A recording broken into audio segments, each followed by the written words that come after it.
they re-released System Shock as a new whatever. I can't look at this.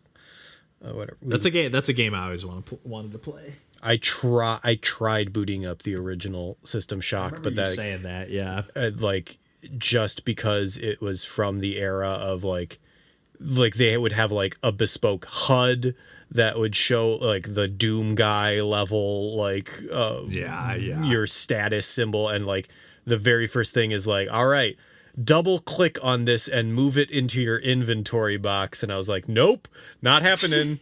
Oof.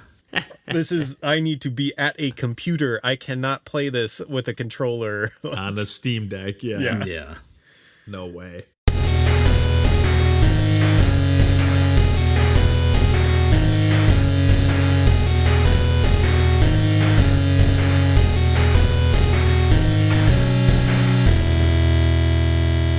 Hey everybody, welcome to Pursuing Pixels. My name's Kevin Portelli, and I'm here tonight with John Hines. Hey there.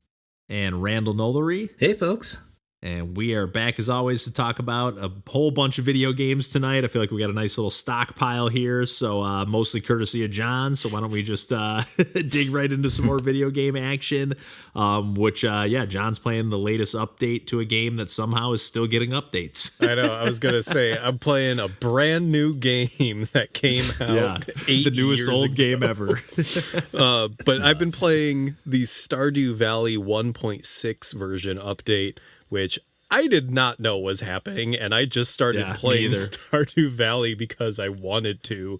And then as I started playing, I was like, I don't remember this. I don't know any of this. And it's Concerned Ape keeps adding content to this game. This is absurd. This game is so massive at this point. Unbelievable value.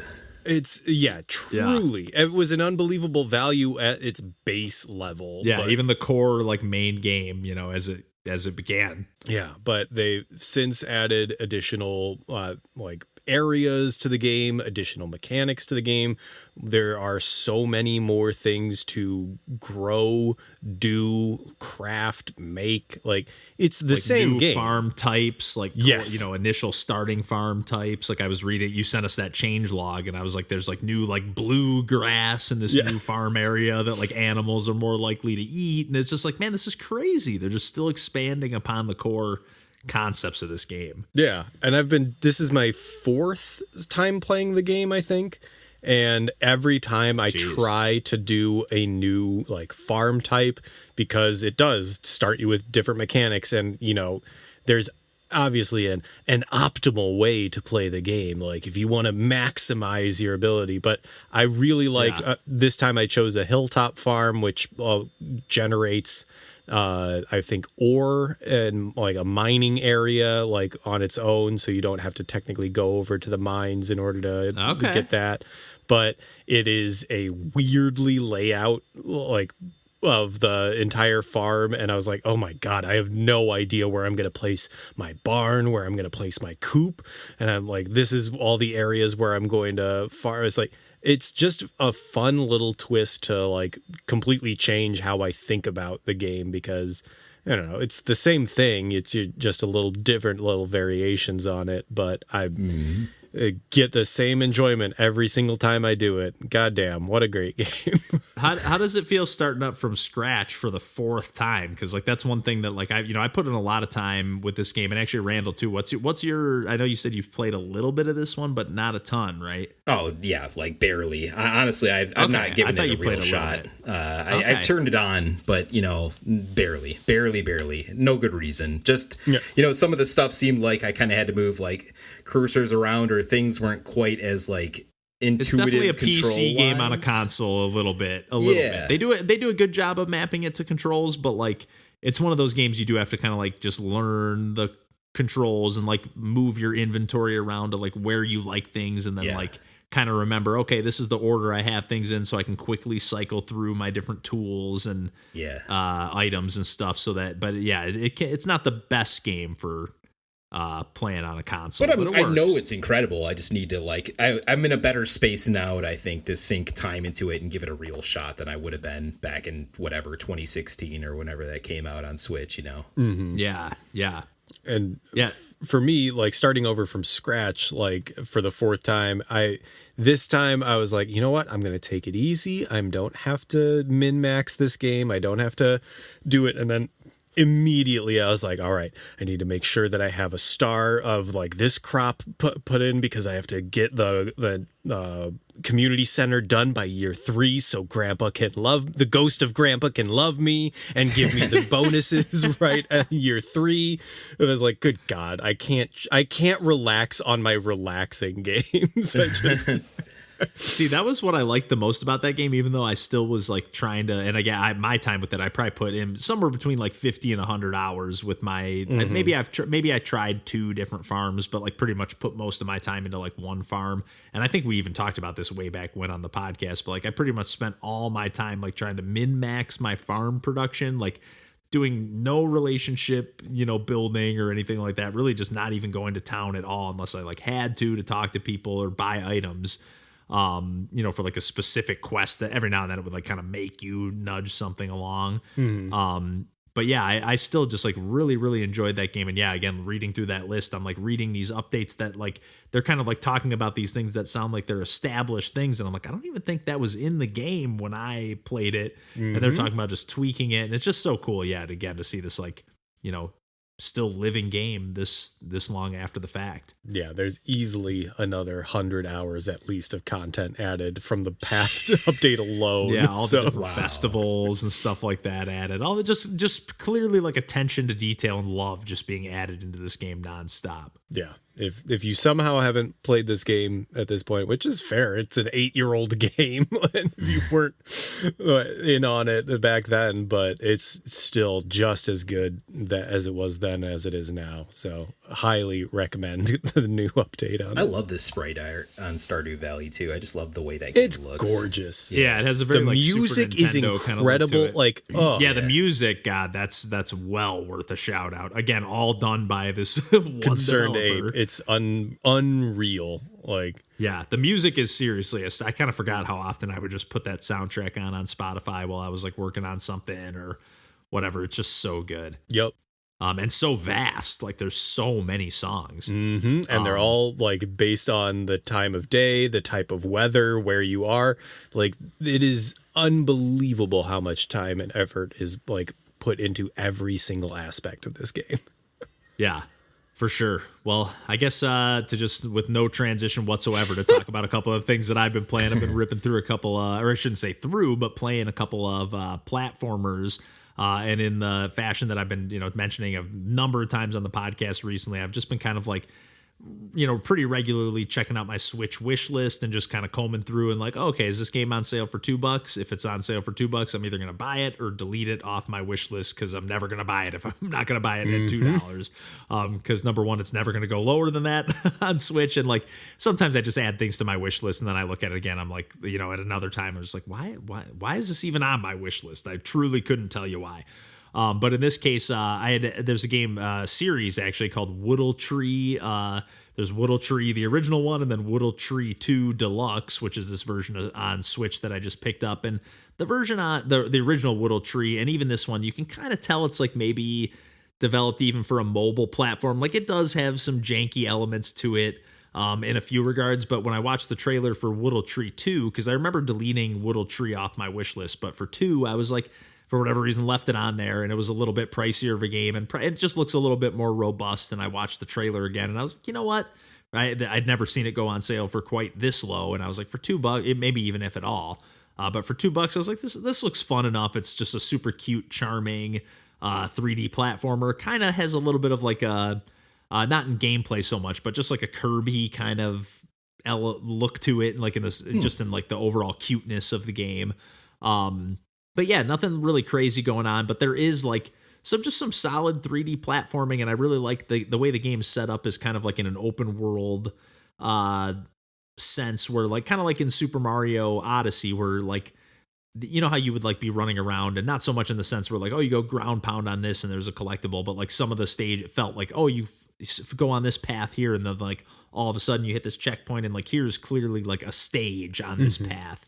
And that's kind of how this game feels like. It's broken up, like follow the path and there's a stage, and then branch out a little bit. There's some extra collectibles that you can, buy new hats and different things that you can wear for your character, mostly just cosmetic stuff, although there are different like masks that give you different abilities. And again, like that your like move set is decently vast. You got a jump, you got a double jump, you got like a little leaf that you hold over your head, or you hold it normally and it's actually like kind of like your combat as well, that you kind of like a little melee attack. But then you can press another button, kind of hold it over your head like a paraglider. And you can also just hold it over your head while you're walking around. And like if there's like a waterfall, you can like catch a little water in your leaf and like use that to solve some puzzles, throw it on a little plant to sprout a platform for yourself to get up to a higher area. I've only played maybe the first. I actually did a stream last night and ended up getting a little bit tired after like playing a puzzle game. And I was like, I got to play something with a little more action here to wake myself up here. And like, it was the perfect game to play, at least on that stream. It was just kind of like a leisurely platformer, nothing too challenging. The level design at times, like there was like some parts where it's like all these floating platforms going up and down, and like the timing feels a little out of sync. So like that's sort of what I meant at the top of like things being like just like a little bit of janky. Like you just have to kind of like wait it out a little bit, or like the hit boxes on the combat. And like I'm just like, sometimes I feel like I'm just wiping enemies out, no problem. Sometimes I feel like they're running into me, or like there's a couple moments where I'm like pushing these like sliding boxes around or platforms that I can jump on, and like they're just sliding around like all over the place. Like what is going on? Like, but again, with like your vast moveset, you can wall jump as well. And like you're just able to kind of like get around and like finesse your way up to these different areas, even if the mechanics are a little janky here and there. Again, the overall move set feels nice and everything, and it doesn't feel like I'm like clipping through platforms too much or anything like that. But like there is some jank that I just was dealing with throughout playing this. But again, the first like hour or so, definitely just having fun, really enjoying the charming, and the cohesiveness of everything just being stitched together. I also really like all the like NPCs. Like if they have anything to say, all you have to do is kind of walk up to them, and like a text box kind of like pops up like comic book style, like above their head.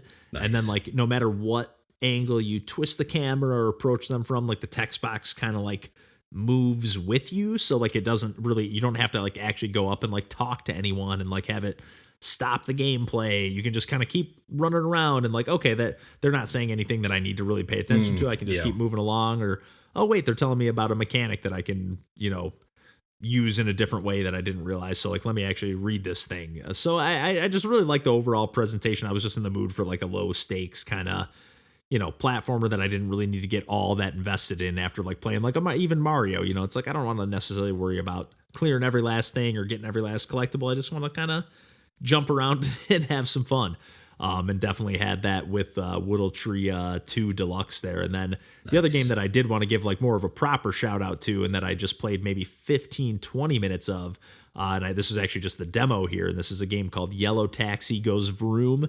And I was testing this out partially because it had been on my radar only recently. I'd seen it like on social media. I was like, man, this looks amazing, and it's a 3D platformer once again, although this game doesn't allow you to jump. I think there's like ways that you can kind of like use some of the different mechanics in the game to like do a jump that I haven't learned just yet. I think it teaches you it later in the game. I saw just some of the developer like sharing some stuff in this game, but I just love the overall like personality of this game. It's like got a really silly sense of humor. Like again, you play as this yellow taxi is like your character. You can't jump, but you can like, if you go off a ramp, the stages are definitely built like, in a way where there's like, some ramps, and then you can do this like boost mechanic, which like, well, you'll kind of like freeze either midair or while you're driving, you do like a little spin. So it almost acts as like an attack as well, or you can at least like break different boxes that have like coins under them or whatever.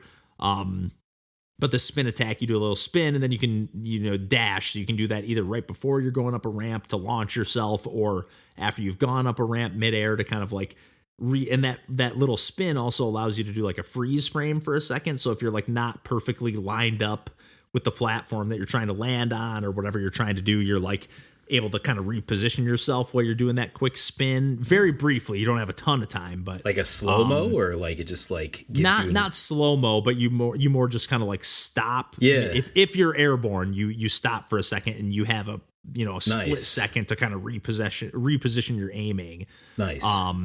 And just so far, I just really love, like, again, like the very first like character you meet, their name is Morio. And there's like a ton of like platformer and just like video game references. Like the second stage is like very inspired by Crazy Taxi. Like you get there and it's like, hey, Mario forgot to wind your crank, and you're kind of like this like toy taxi car with this spinning like, you know, toy crank behind you. So like on that stage you have to keep like running into all these NPCs and like getting them, like taking them to a new destination for them to wind your crank up more so that you're actually on a timer on that stage. But then at the same time, like the boss battle that I faced off against was kind of like very inspired by, you know, Big Babam or King Babam or whatever in Mario 64. And it's just like throwing references left and right, but like in a cool way.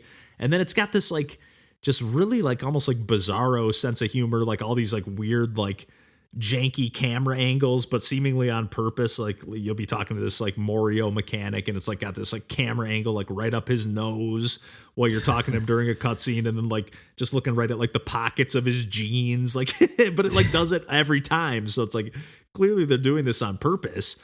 But I partially was downloading the demo because right now it's only available on PC, and like one of our buddies, Connor Grail, who makes some amazing music and works on a number of games, mentioned that he was playing this, and I was like, man, this already had caught my eye, and the only reason I hadn't fired it up or picked it up is because it's only available on PC, and on my little old laptop, you know, I never know how something's going to run, especially like a really fast-paced 3D platformer like this. And again, it is very much fast-paced. You know, it's a racing game, at least inspired. Like you're not necessarily, other than this Crazy Taxi element, you're not on a timer so much, but you're just able to like, you know, drive around, go in reverse as well. At first it felt a little bit weird because I was like, why does this reverse control feel odd? But it doesn't have the steer, like you have to turn on the inverted steering for, at least for me, for it to feel normal, like where it would just feel like you're driving a car.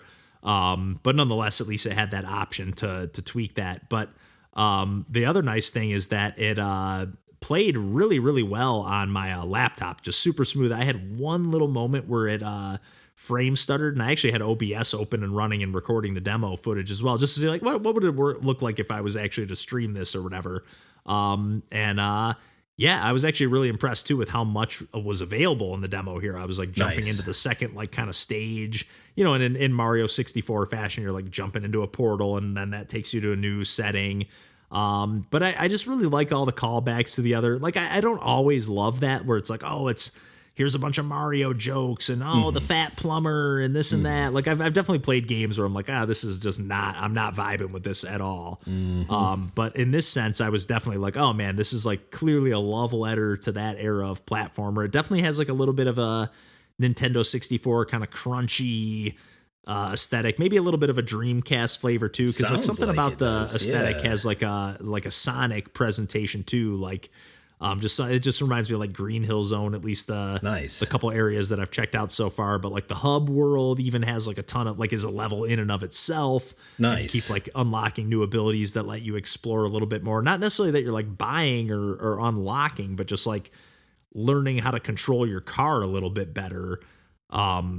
You can also like use your acceleration and reverse like mid-air to like, you know, if you go off a ramp and get like some huge hang time, like you can kind of like, you know, use accelerate and reverse to like land exactly where you want to land, and just has some really great. I haven't played a game with this much energy in a long time in a 3D platformer. I will say that Dreamcast energy, like you said. Yeah, big time. And like the only thing I'll say is like it does get a little bit annoying. Like if you're trying to grab every last little coin, it is pretty nice. Like you don't have to touch it exactly. It has a pretty good like little magnet around your car. But like if you're trying to like, there's no, I almost wish there was like a drift button, because like there's no good way. Sometimes like I just want to like cut this turn, and like I kind of just have to like go forward, go back, go forward, go back, go forward, go back to like kind of reposition yourself a lot. And that's like the only thing that's like a little annoying, but it's so quick and snappy that it doesn't really bother me. But it just does feel like it breaks up the fluidity of like that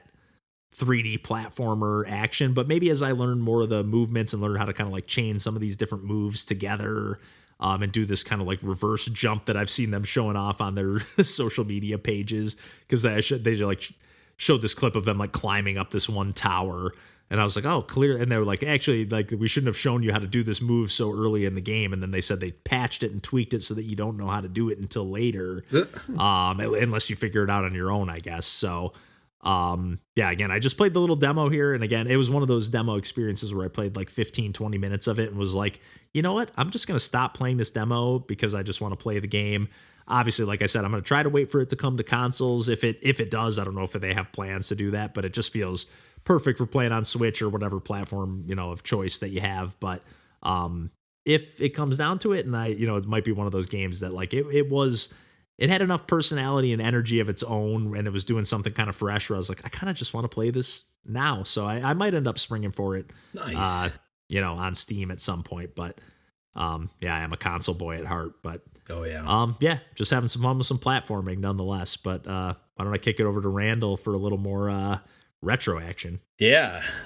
So SNK versus Capcom, match of the Millennium for Neo Geo Pocket Color. So yes. This is further down my rabbit hole of getting the Analogue Pocket and then getting the Pocket adapters, the 3-pack. It's like 5 consoles in one at this point. Really testing it to see if it can do as advertised. Yes, and it can. God, I don't even... How many consoles can it do? All the Game Boy line... 5. Natively, then there was a Game Gear adapter, and then there was a TurboGrafx adapter, and the Atari Lynx adapter, and this Neo Geo Pocket adapter. Man, so we're talking closer to like 7 or 8 if you're counting all, Game Boy Color, Game Boy Advance. Yeah, if you're gross enough to buy all the adapters, which I am, of course.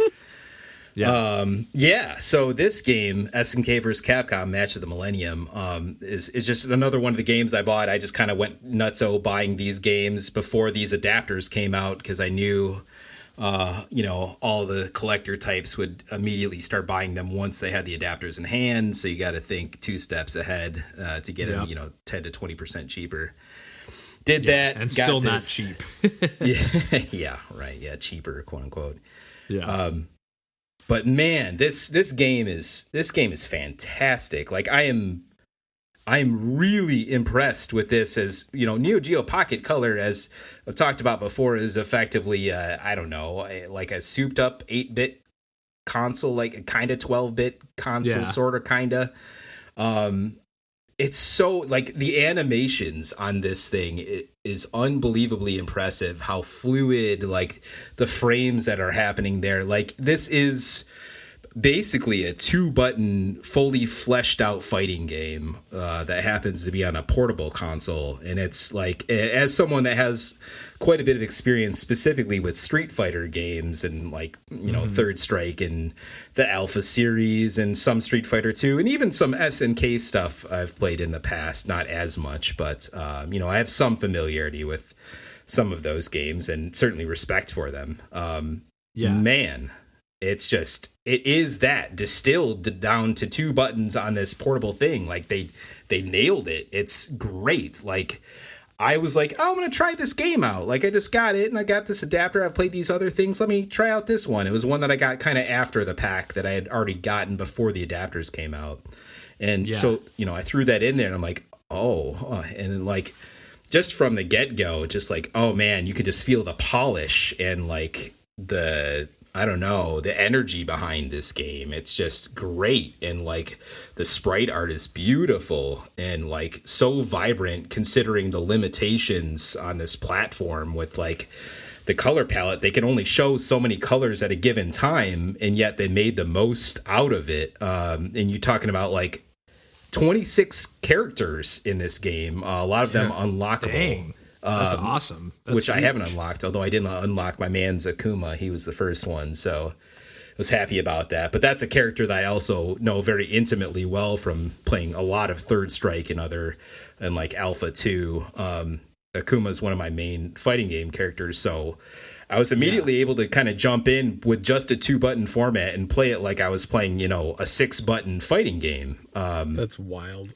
Yeah, and like, so like I'm just looking at like screenshots and the screenshots like, the list. Are so cool. This is incredible. It's beautiful. Like I can't believe they packed it in this and in the polish that's there. Like it feels exactly the same. Like it's like any of the fighting games of that time or after. It tracks like who got the first real hit and like the combo counters and like if you perfected by like not taking any damage. Like, you got your super meter at the bottom, just like it's all the same. It feels the same. And even, it makes me Jones to have a real Neo Geo Pocket Color, because a real Neo Geo Pocket Color has hardware that's specific to it that can't really be replicated with the clicky stick that's like an analog stick for games explicitly like this. I'm even like, man, I'm playing in Zangief and I'm doing full circles on this D-pad, but this Analog Pocket's kind of expensive. I probably shouldn't be mashing on this like this, but I'm having too much fun, and the arcade mode is just challenging enough that I'm playing this over and over again. Like I said, I thought I'd be like, let me see, boots, oh nice, and like move on to the next thing. After a cool match to have it in my collection kind of thing. Yeah, totally. Yeah. And it's like immediately became way more than that. I'm like, no, this is like a killer app for this system. This looks awesome. I'm probably looking at some screenshots as well. Like people have said like the best portable fighting game of all time. Now we're in a modern world where the Switch could kind of throw that out of whack a little bit, but when you're talking about true portables, retro portable, I would, but especially with a 2-button like control scheme, like that seems fascinating to me. And it's just like the way that they just simplified it in that way to still get the maximum out of it. Because so on the Neo Geo Pocket systems themselves, they're pressure sensitive, the buttons, so you can sense. So you can sense the difference. Like they try to replicate it on the Analog Pocket by like you held the button longer, and that works fine. But I'm like, I kind of want to get that system to really feel how that feels like. Yeah. But that's how much do those go for these days? Any idea?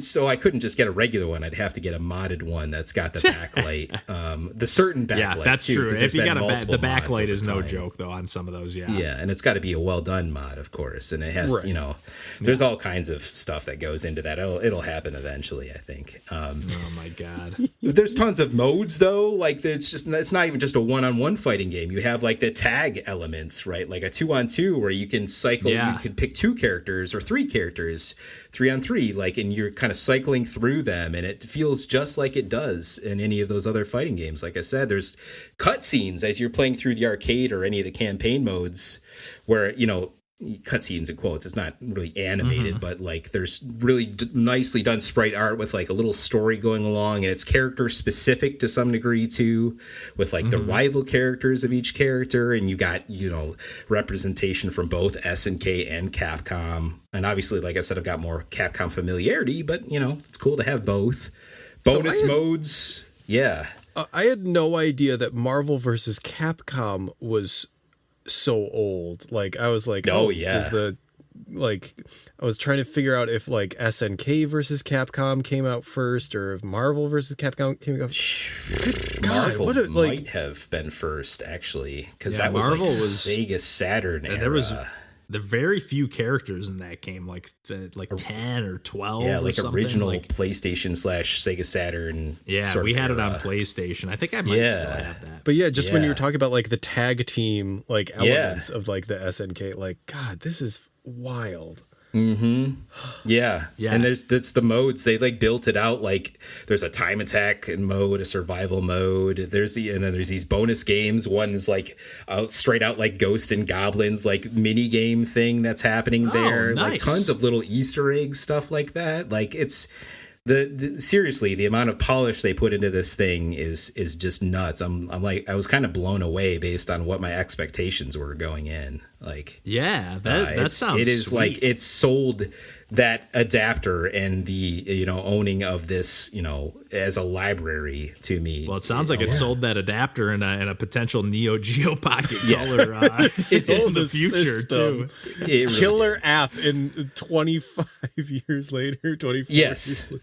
Yes. That's awesome. And actually looking at those screenshots, you know what game kind of feels like it carries a little bit of that Neo Geo Pocket color like lineage in a weird way, or is the Scott Pilgrim beat 'em up? I For can some see reason that kind of reminds me a little bit of that like pocket fighter look for some reason. The character design. And like you said, there was that one Switch game that kind of followed it too spiritually. Yeah, I think it was just called Pocket Fighter or something like that. Yeah, which I need to get that. And then they also did release that Neo Geo Pocket Color Selection Volume 1 on Switch and other platforms. I was just looking at that, yep.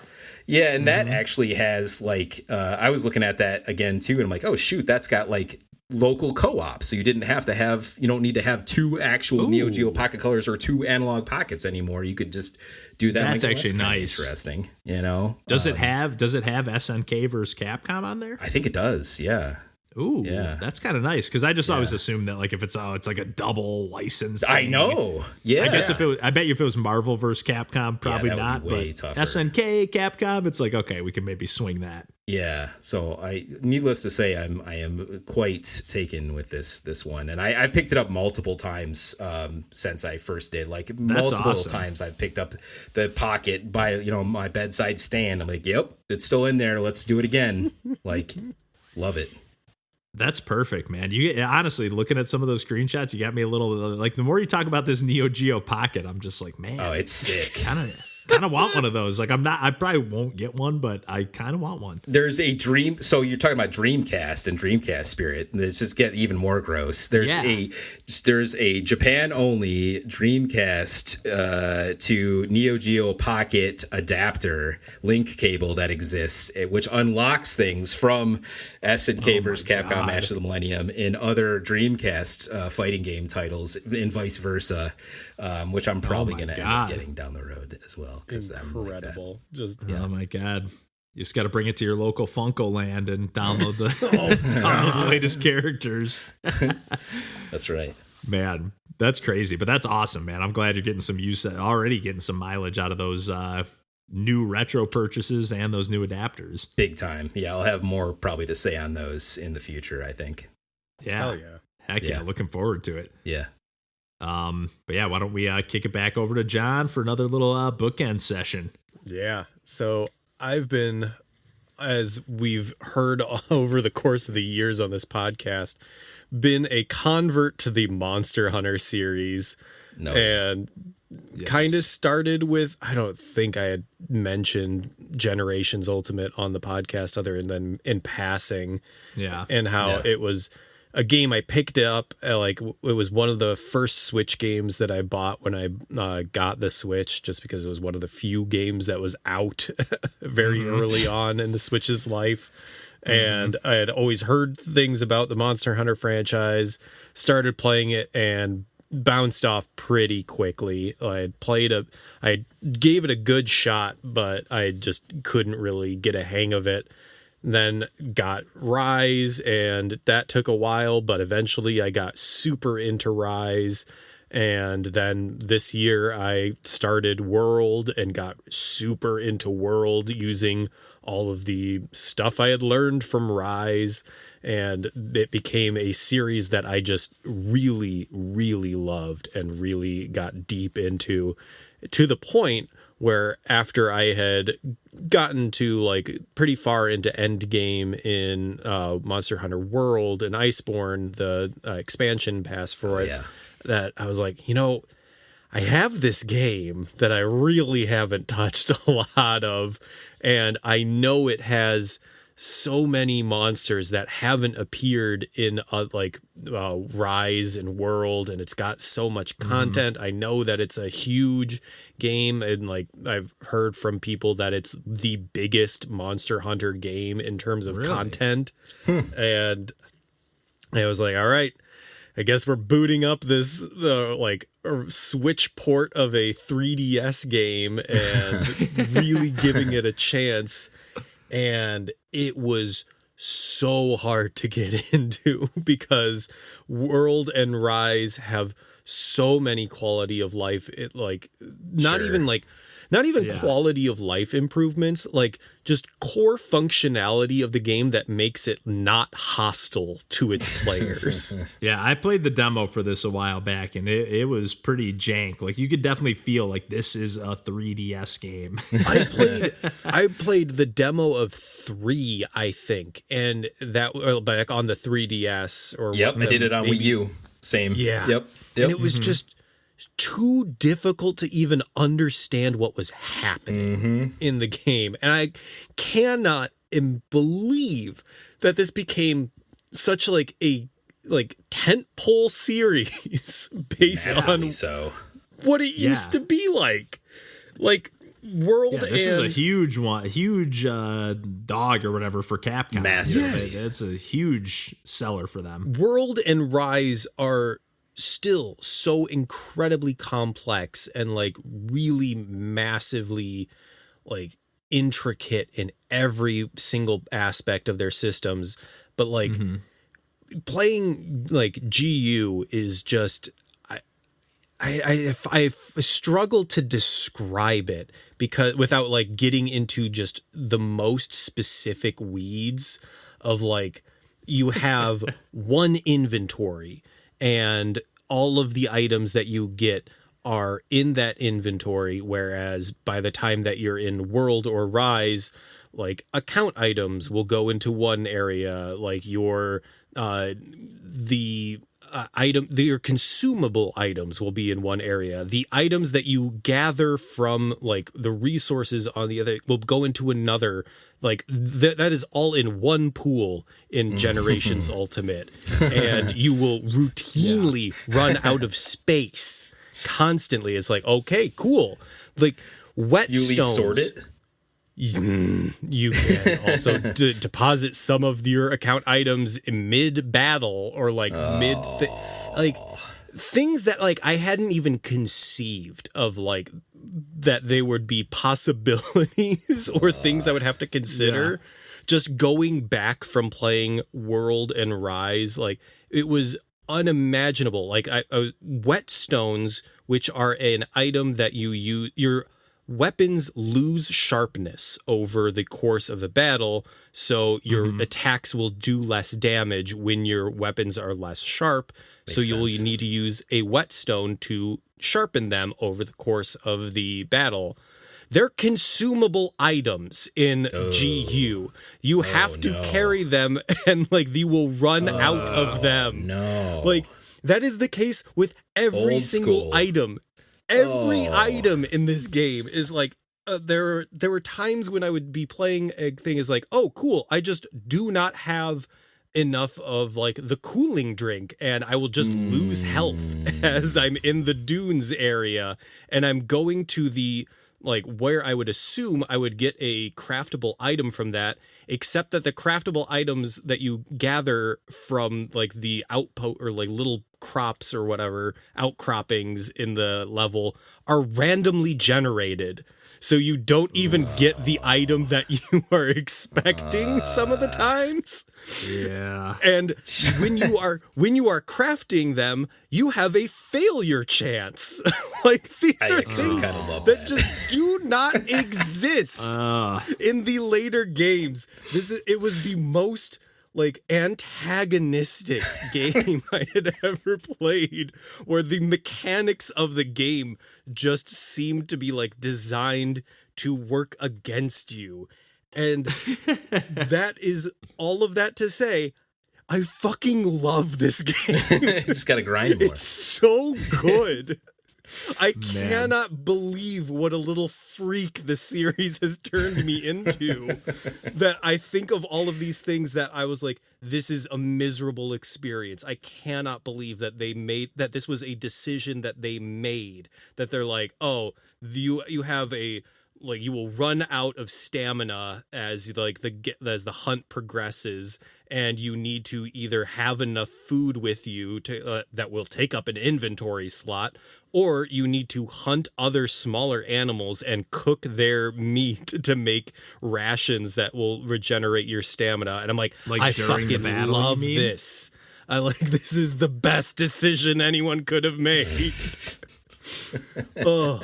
But like, the thing is, I started playing Light Bowgun, which was how I started playing it. And I think I chose playing it because it didn't have sharpness. You just had to have a separate inventory of ammo that you had to keep track of. Makes sense. But like, I picked up, I was like, all right, let's see how like other weapons that I've played in later games like handle. And Insect Glaive was a little bit different, and I was like, all right, I got some of the combos down from muscle memory, but then I picked up Charge Blade, and it was exactly the same. Every single thing felt exactly the same as it did in World and in Rise, and immediately, like, everything clicked into place for me. Nice little through line there. Yeah.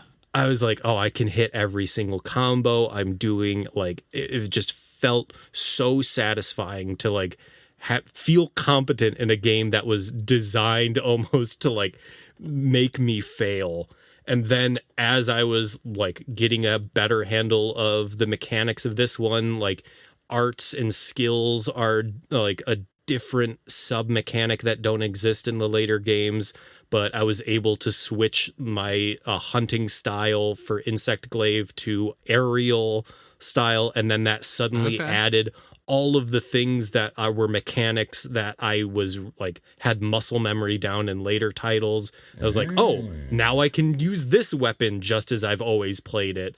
And like, these games are so deep and so complex and have so much going on in them that like I could see myself playing this game for as long as I've played the others. And I might, if like I'm still in low rank. I've been playing this game for so much longer. I'm finally getting to enemies and like giant, like there's the smaller enemies that you get at the beginning of all of these games. And then they start giving you the actual size monsters.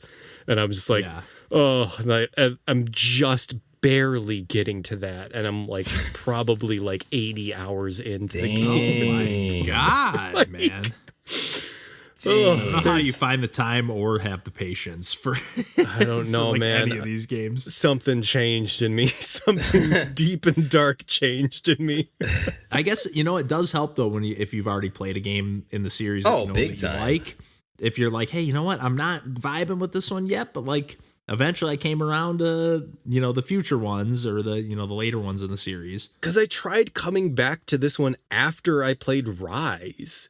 And I didn't click with me. I like played Rise and I was like, I played 100 hours of Rise and I'm like, I love this game. I'm going to play the other game I own. And I went back to it and I was like, no, this sucks. I'm so bad at this. And then it was only after I had played World and gotten another slight variation on what all of the mechanics were, got a little bit more comfortable with it. But like, it really took, like, it's absurd that I'm like, oh yeah, I had to play 400 hours of this series before I could play this game competently.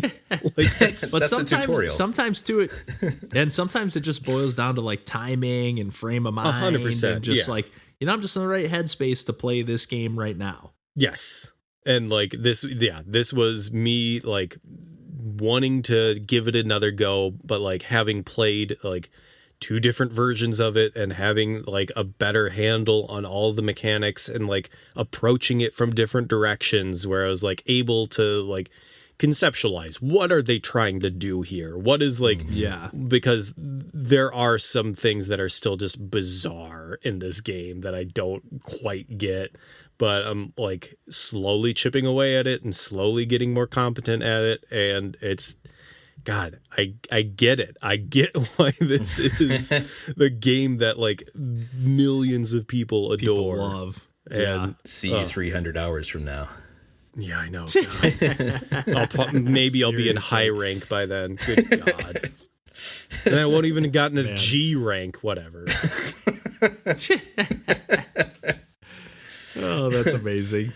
Is G tops? I'm assuming not. G. It is. Okay. G is used to S being tops. No, they. I think they've basically have done it a low rank, high rank, master rank for the past couple ones. But like, I have no idea. Though I am not going back to any 3DS games. I'm sorry. I'm not. I've seen what that does to your hands and carpal tunnel inducing grips. Yeah. Like. Yeah, I'm a console baby. My whole even if you got the Kid Icarus upright attachment. Yeah, that's a game actually I still really need to both get and play at some It's point. cool, but yeah, I know John's a big fan. Yeah, it's the best Star Fox game that's come out in decades. Man, yeah. Man. Need to go back to that. Goodness. Yeah. A lot of chatting in that game. There's a lot of words, but I need to go back to it. It's all happening in the background. Yeah, it Kid is. Icarus? It definitely is. Okay.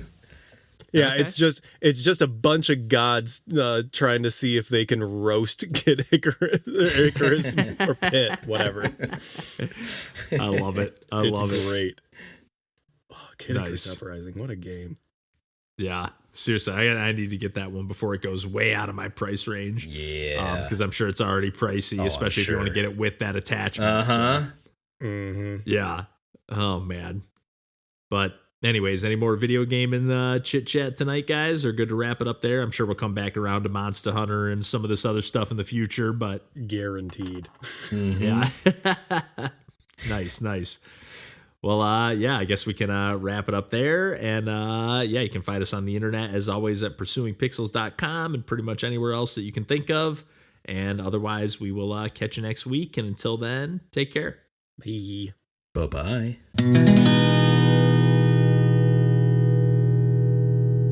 Getting a lot of Sum 41 up there tonight. And I was getting, or today, I should say. I was getting kind of hype. Even some of their songs that I've like never heard before. I was like some of their newer songs. I was like, this isn't bad. Are they still going?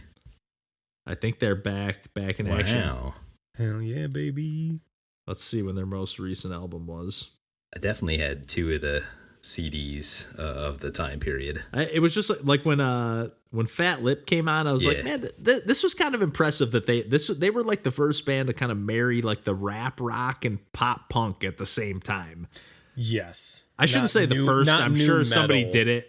Like, yeah, because the other, there was a lot of rap rock that was in the new metal, but they were the pop. Okay, punk. Can I interest you in a Kid Rock? This is actually insane to me. Fat Lip is not their number 1 song on Spotify. Really? It's not even their number 2 song. No, it's their number 2. No shit. It's their number 3 on my list, but it's as in terms of plays, it's number 2, but In Too Deep is number 1. Oh, okay. Yeah, I can see that. Because I'm in too deep. Yeah. I was cracking up because like when that song came out, I think it was that song. If it not, it was a different song of theirs. But Melanie, the girl who I was working up there, Heaven and Hell, Heaven : X : Hell. This year, buddy. Damn. Oh no, that can't be good. Damn. How old can you be to release new punk music? God, Half Hour of Power. I fucking love this album art. Oh, it's so cringe. Like literally did it on like clip art. Yeah, it rules.